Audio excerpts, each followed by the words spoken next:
nge nkubwire muntu w'Imana, icyaha kimwe utazobabarirwa n'umuntu yase kwizera umwami Yesu. Haleluya. N'umuntu yase kwakira imbabazi z'Imana. Nikiriza Yesu uyu munsi arizwa nuko hari imbabazi imbere yawe ariko wanse kuzakira. Haleluya. Mwase kuzakira kandi imbabazi zihari ku bwawe nanje. Haleluya. Twese turakuwe n'imbabazi ziwe, ariko benshi bamuteye umugongo. Ngo aravuga ngo iyo umenya iby'amahoro, iyo umenya uburyohe buri muri Yesu, iyo umenya amahoro ari muri Kristo, iyo umenya umugisha uba muri we, wari kumuhungirako. Haleluya. Ariko ngo bishirwa amaso yawe. Ndasenga Imana Data rugira byose ngo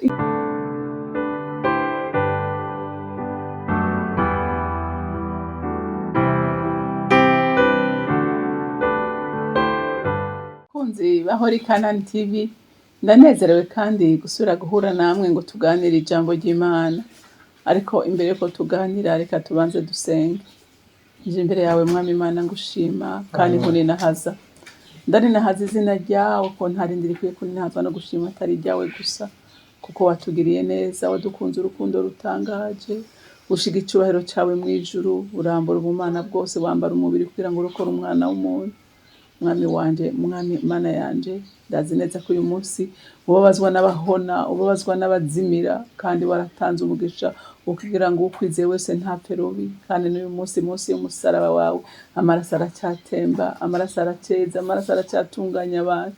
Nicyo gituma sengera batarakwizera kugira ngo bakwizere, bakumenye, kuko nta kindi, nta wundi mugisha wari munsi y'izuba atari kukumenya. None mukunzi mwiza, ndagushimiye. Cyubahiro cyose n'amashimwe yose aba yawe mu izina rya Kristo Yesu senze nizeye kubyumvise. Amen. Jambo ngomba ko tuganira uyu munsi ni jambo rivuga ngo Yesu ariko ararizwa n'abazimira. Haleluya. Yesu ariko ararizwa n'abantu batamwizera. Reka dusome muri Luka igice cya 19, turasoma kuva ku murongo wa 41 dushikane ku murongo wa 44. Yesu aririra Yerusalemu. Ashitse hafi abona igisagara arakiririra. Ati uyu munsi iyo mumenye iby'amahoro, ariko ubu bihishirwa amaso yawe. Kuko iminsi izokuza ko aho abasi bawe bazokurundira ikirundo c'ivu kigukikije, nabo ubwoko ubwabo bakagukikiza, bakakugariza impande zose, bakagutikizanya n'abana bawe bo muri wewe, kandi ntibazogusigariza ibuye na rimwe rigeretse ku rindi, kuko utamenye igihe wagenderewemwo. Imana idufashe. Yesu ngo arategereza igisagara c'i Yerusalemu, araraba ingene bamugararije, araraba ingene bishe abahanuzi, bishe intumwa, araraba ibikorwa bibi bakoze, banka kwizera izina ryiwe. Ngo ararira, ngo aravuga ngo wewe Yerusalemu, ngo iyo umenya igihe cyo kugendererwa, ngo ariko bihishirwa amaso yawe. Haleluya. Yesu ngo ararira. N'uyu munsi bantu b'Imana, Yesu ariko ararira, arizwa n'iki? Arizwa n'umuntu wese ariko agwa mu mahonero. Haleluya. Haleluya. Yerusalemu, ngira ngo murabona n'ibibazo uyu munsi abayuda barimo. Nuko batizeye umwami, ntibamenye igihe cyo kugendererwa, ntibamenye ko Yesu yaje kubatabara. Bagumye bamubonera muri nde? Mu mwana wa Yosefu na Mariya. Ntibigera bamenya ko umukiza yaje. Haleluya. Ntibigera bamenya ko umukiza yaje. N'uyu munsi bantu b'Imana ntibaramwizera, n'uyu munsi baracarindiriye, n'uyu munsi baracaririra Imana ngo ibarungikire umukiza. Haleluya. Ariko umukiza yaraje ntibabimenye. Rero reka tureke kuvuga abayuda, reka tuvuge twebwe nk'abana b'Imana, kuko natwe uyu munsi Yesu ariko ararira, ava mu ijuru, nta kindi cyamukuyeyo. Yagiye no gukiza no kuzimurura icyazimiye no gutabara abantu. Haleluya. Ariko uyu munsi abana b'abantu bateye umusaraba mu mugongo, banse kwizera umukiza, banse kwizera imbabazi z'Imana. Yesu mu ijuru ariko ararira ku bwawe. Haleluya. Haleluya. Yesu ateze ibiganza avuga ngo urushe wese, uremerewe wese, naje kuri jewe ndamugiriye neza. Ariko uyu munsi abana b'abantu tanse kumva. Ukabona umva yaravuze ngo avuga ngo nta buye rizosigara rigeretse ku rindi. Murazi ko atabuye ryasigaye rigeretse ku rindi. Yerusalemu yarasambutse, ariko Imana igira neza, irasubira irubakwa. Ibyo Imana yavuze, ndakubwire muntu w'Imana, nta kintu na kimwe kitari cy'ukuri. Ikibazo no kudashaka kubiraba ngo ubisome ubimedite kubibone ko ijambo ry'Imana ari ukuri. Ibyanditswe muri iyi Bibiliya byose ni ukuri. Byinshi turamaze kubibonesha aya maso yacu, hari n'ibindi tukirindiriye. Haleluya. Rero ndakwinginga kubw'imbabazi z'Imana wizere uyu mwami. Uyu munsi urabona abantu Satani atwaje igitugu, Satani akoresha ibyankwa n'Imana, ukabona umuryango wuzuyemo ibibazo, wuzuyemo ingorane. Yesu ariko ateze ibiganza, aravuga ngo nimuze kuri jewe. Haleluya. Nimuze ndabagirire neza. Ati uwo mutwaro wikoreye ntushobora we kuwitura. Haleluya. Kuko iyo ngeso yose yakunaniye ntushobora kuyikiza. Haleluya. Ariko hari umwami ashoboye byose. Hari umwami adatoranya ku butoni. Hari umwami agutegeye ibiganza, agomba kukugirira neza. Haleluya.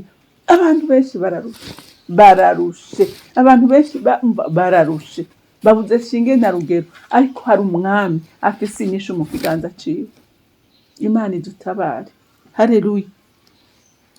Ngo ashitse hafi ngo abona igisagara, arakiririra ati ubu munsi ngo umenya ivy'amahoro. Nanjye ndagira ndakubwire muntu w'Imana, iyo umenya amahoro Kristo atanga, iyo umenya umunezero Kristo atanga, iyo umenya umugisha Kristo atanga, wari ukwiye guhungira kuri we. Ariko bihishirwa amaso yawe.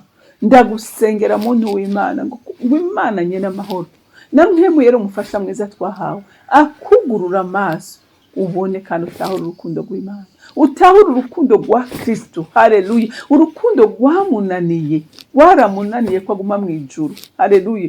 Abonaho umwana w'umuntu aruhiye, abonaho umwana w'umuntu ananiriwe, arasiga icubahiro ciwe, aramanuka aza muri inosi, ayiboneramwo ibyago bikomeye, ariyuhiriramwo, ayisonzeramwo, ayitukigwamwo, ayikubitigwamwo, ayambikigwamwo ubusa. Haleluya. Ariko ari kugira ngo arokore ubugingo bwawe nanje. Amen. Hinge nkubwire muntu w'Imana, icyaha kimwe utazobabarirwa n'umuntu yase kwizera umwami Yesu. Haleluya. N'umuntu yase kwakira imbabazi z'Imana.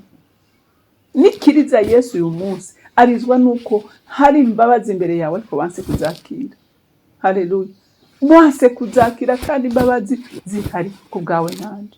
Haleluya. Twese turakuwe n'imbabazi ziwe, ariko benshi bamuteye umugongo. Ngo aravuga ngo iyo umenya iby'amahoro, iyo umenya uburyohe buri muri Yesu, iyo umenya amahoro ari muri Kristo, iyo umenya umugisha uba muri we, wari kumuhungirako. Haleluya. Ariko ngo bishirwa amaso yawe. Ndasenga Imana Data rugira byose ngo ikure voile ifutse ku maso yawe, kugira ngo wihweze ubwiza bwa Kristo, wihweze urukundo rwe, wihweze imbabazi ziwe, hama umwegere akugirire neza. Ngo ariko ngo ubu ngo bihishijwe amaso yawe, ngo kuko iminsi izokuzako aho abansi bawe bazokurundira ikirundo c'ivu gikikuje, nabo bakagukikuza, bakakugariza impande zose. Hinge nkubwire, umwasi ntacyo atakoze, ntacyo atariko arakora, kandi nawe uricaye uratekanye wumva ngo ni ibyanjye nta kundi namarira gusa. Ariko nagira ndakubwire ngo hari umwami. Haleluya. Hari umwami mwijuru agutegeye ibiganza.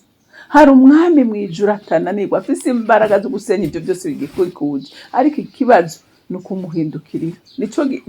Nico ariko aragusaba ngo umuhindukirire gusa. Haleluya. Nyene amahoro yaguhe, nyene ubwiza buguhe, nyene ubushobozi buguhe, nyene ugutabara kose agutabare. Haleluya. Kuko bantu b'Imana umva mu nkomezi zawe n'izanje hari ibintu tudashobora gukuraho, ariko mu nkomezi ziwe dushobozwa byinshi. Haleluya.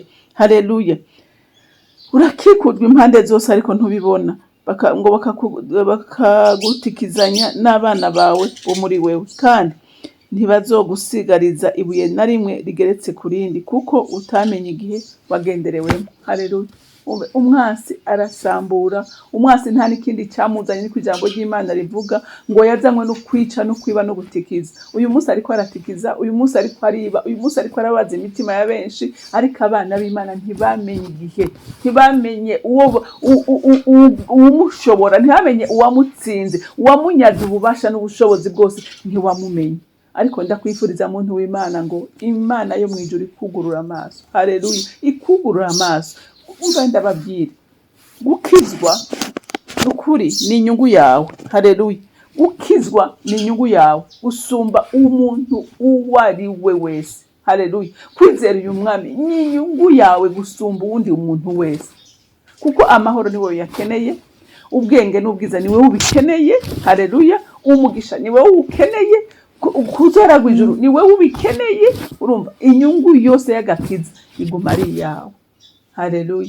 Rero Yesu uyu munsi ariko ararira, ariko arizwa n'abantu ngo ingenda kubwira.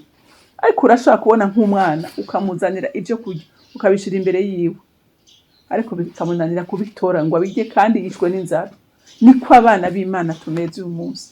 Imana yazanye umwana wayo imushira imbere yacu iramuduhereza, ngo kuko ngo yafashe mu migisha yose yo mu Mana ngo yikomaniriza muri Kristo Yesu, ngo hanyuma iramuduhereza.